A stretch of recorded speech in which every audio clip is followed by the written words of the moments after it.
everybody. This Week in America on the Blue Funk Broadcasting Radio Network. As mentioned, back with us on the program is Lisa Gibson.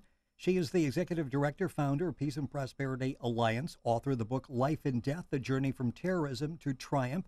Lisa, welcome back to This Week in America. It's a pleasure to have you back with us on the program. Great. Thanks for having me, Rick. I appreciate it. As I mentioned when Lisa was on the last time and in the open, Lisa's brother Ken was one of 259 killed in the 1988 terrorist bombing of Pan Am 103 over Lockerbie, Scotland. The book Life and Death, A Journey from Terrorism to Triumph is a book about a number of things, reconciliation and about forgiving. And I want to start with that because a lot of people say we would like to forgive, but that's difficult to do. And your book is not about had answers and easy solutions. It's heart-wrenching pain and anguish. You did not get to forgiving, did you, overnight? It took a number of steps to get to there.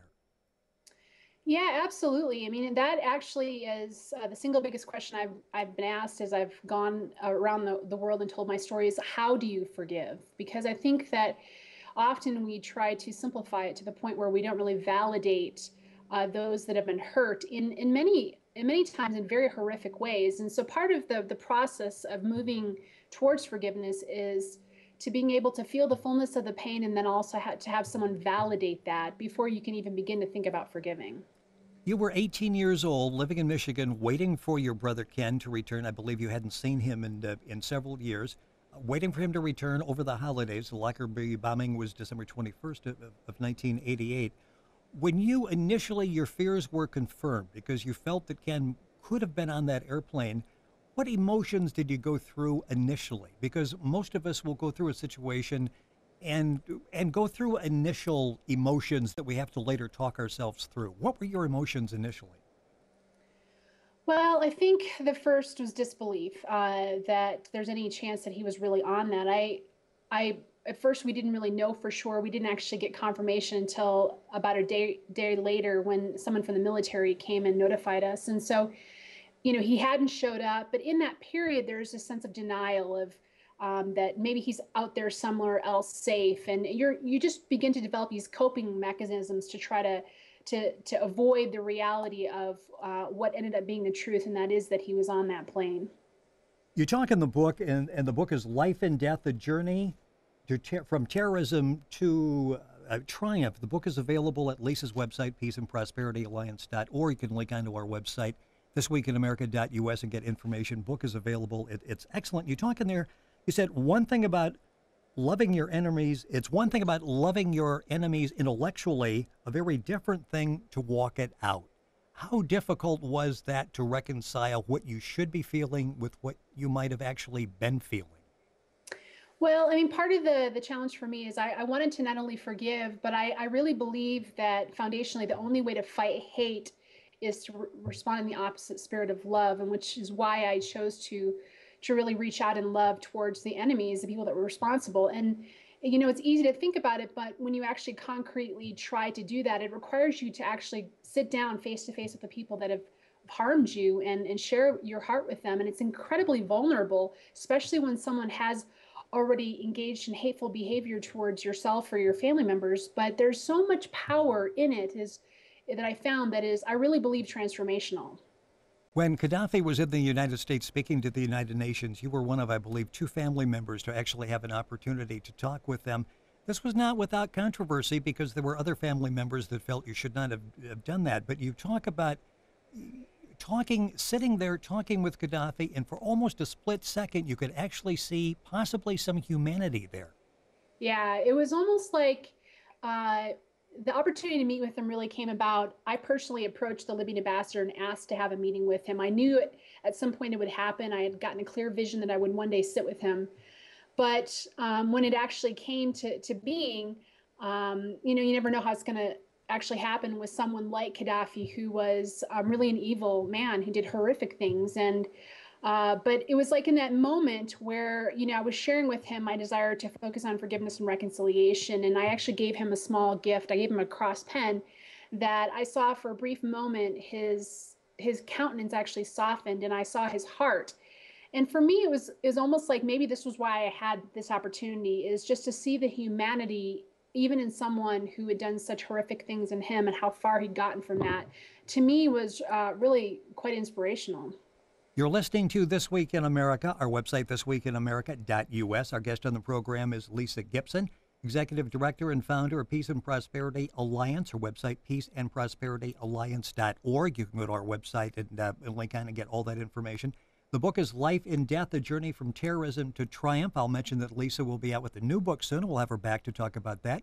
Releasing the Chains, Timeless Wisdom on how to forgive anyone for anything. She's got a blog, conflictcoach.biz. She's now doing conflict training for businesses and universities.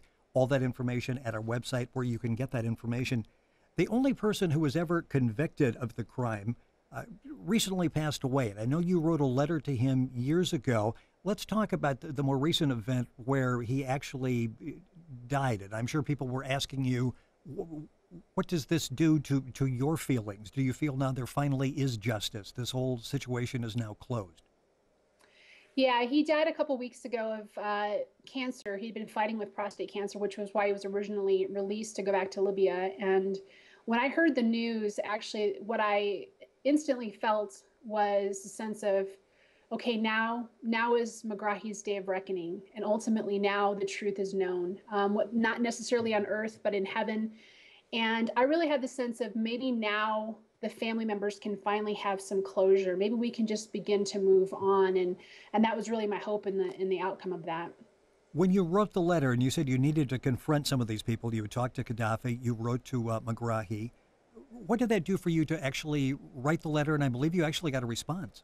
Yeah, I honestly, my desire to forgive him was something I felt like I was supposed to do because of my faith, but I didn't really know how he would respond. So I simply wrote him a letter and shared with him that as a Christian, I need to forgive you, and only God knows if you're responsible.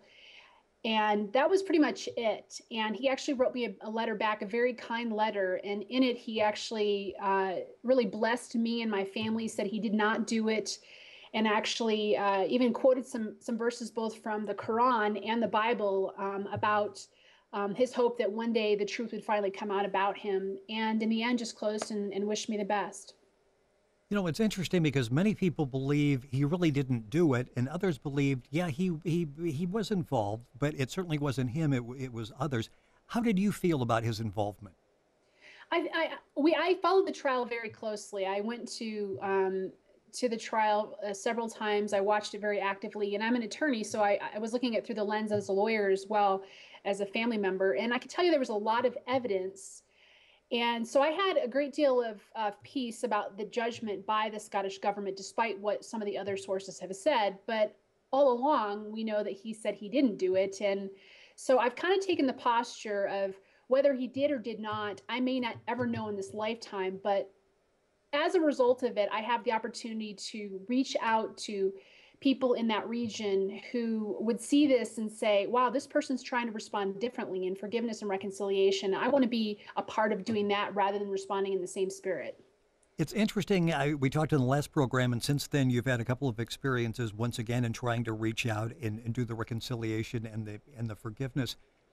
Let's talk about Libya and what's happening there now. How are the people responding? I know you've had a chance to talk with a number of them over the last several years. We're making progress over there? I think that there are a lot of Libyans that really do want to see progress. They want to see democracy. And I was actually there in January taking leaders to do leadership training and training in conflict resolution and ethics and project development, all these things that they've never had before. So I was able to actually hear a lot of the discussion of leaders on what's it going to take to really move the country forward. And part of it is beginning from the ground and totally rebuilding and changing their whole paradigm, because they've lived in a culture of corruption with a leader like Gaddafi who's oppressed them. And so they've never had to make independent decisions. They've never had to really learn how to lead appropriately. And so there are a lot of challenges, but I know that there are some strong people that are really committed to that progress. And as such, I'm quite optimistic. How is it dealing with them as an American? Because in some cases, probably in many cases over there, I'm sure they view Americans with skepticism. What they're getting from what we seek for them is not necessarily the truth. Yeah, it's been interesting because there's a lot of anti-American rhetoric throughout the whole Middle East, and there's a movement of mostly fundamentalists that despise all things connected to the West, and therefore perpetuating this perception that Americans hate them and want to take over and all these things that are completely unfounded. In fact, one of my friends who's a doctor said to me, he said, Lisa, he's like, we just found out that America actually supported us during the revolution. And we always thought it was just France. And so these are the kind of things that we have to continue to help build the bridges of understanding about is we have been by them, supporting them, helping them. We're continued to help them move forward in the future. Life and Death, A Journey from Terrorism to Triumph is the book authored by Lisa Gibson, our guest on the program, Executive Director and founder of Peace and Prosperity Alliance. Her website, peaceandprosperityalliance.org. Information coming out on her new book, Releasing the Chains, Timeless Wisdom on How to Forgive Anyone for Anything. Peace and Prosperity Alliance actually came about because it's a legacy left by your brother Ken. And I can think of no better legacy than having his little sister going out in the world, trying to make it a better place by reaching out to people. Yeah, I've kind of chosen to take the road less traveled. Most of Lockerbie family members don't necessarily agree with the path that I've taken, but I could think of no better way to make my brother's death not be in vain than to see something positive come out of it, to see good, to overcome evil with good. And that has been kind of the mission of the Peace and Prosperity Alliance and really has catalyzed me to go to places like Libya and Afghanistan and other countries in the region and to find a way to confound hate and evil with love and good. If you want more information on the activities of the Peace and Prosperity Alliance, what you can do to support it, the website, peaceandprosperityalliance.org. It's very simple. You get a lot of information on the alliance there and what you can do to participate. You mentioned before about their skeptical view of us, an anti-American attitude. Over here, we have a lot of anti-Middle Eastern attitude. Sharia law is something we keep hearing thrown up now, and it seems like every time we discuss Islam, it's almost in a negative term.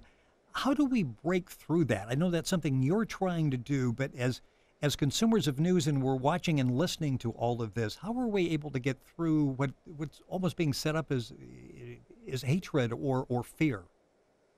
Well, you think about the proposition in America that at the heart of democracy is government is of the people, by the people, for the people. And that whole idea is so much a part of what we believe in. And it's often counter to the belief system of Islam and Sharia. And so part of what you're trying to do is overcome completely different paradigms. And that takes people sitting face to face and understanding. And a lot of people don't realize Sharia is a legal system that's part of Islam. And Islam is a religion, a legal system, and a culture. It's all things about life. And so they can't really separate the two. And because we have separation of religion and state in our country, it's different. And so we need to sit face to face and we need to create bridges of understanding so there isn't so much fear. And only in that situation where we're face to face, at least trying to understand, do I think that we will be able to move forward in a much more healthy way. Got a couple of minutes left in the program. I want to talk about Afghanistan. That's an area that you're very familiar with. You've worked with people over there. We all are struggling with, do we get out? Do we stay? What happens when we get out? Where are we, do you feel, in Afghanistan? Well, I was there in September teaching conflict resolution at a university, and the leaders I was working with, many of them shared how much good the troops and the nonprofits have done since coming into Afghanistan. And actually, many of them were quite fearful of what's going to happen with the troop pulling out, and they're already seeing a lot of destabilization of the security. And so I think it's to be determined long term. I know that the Taliban and others are still actively involved in trying to cause problems, but ultimately the people and the leaders that do want to see progress need to at some point begin to stand on their own 2 feet. And so we've got to figure out how to help them do that in the next several years as the troops are completely pulling out. 30 seconds left in the program. When you look at the world and the areas that you would like to go, and you've gone and you've tried to work through with reconciliation and forgiveness, it has to be almost overwhelming. Are we making progress? I think that I believe that if you teach someone to fish, they're more able to to sustain themselves long term. And that's a principle of going in, teaching them the skills that they need, and confounding the wrong patterns of thought. And so that's the best thing we can do in terms of investment, is going in, helping, equipping them to lead in a much more progressive way. Lisa Gibson has been our guest on This Week in America, Executive Director, founder of Peace and Prosperity Alliance.org. The book is Life and Death, A Journey from Terrorism to Triumph. Her new book out soon, Releasing the Chains, Timeless Wisdom, and How to Forgive Anyone for Anything. Her blog site is conflictcoach.biz. Lisa, great to have you back on the program. We'll come back and talk about the new book. And if people want information, it's very simple. Go to peaceandprosperityalliance.org. And I'm sure you would really like to have them come to the website and to get involved. Yeah, thanks so much for having me. Appreciate it. You're welcome. You're listening to This Week in America on the Blue Funk Broadcasting Radio Network.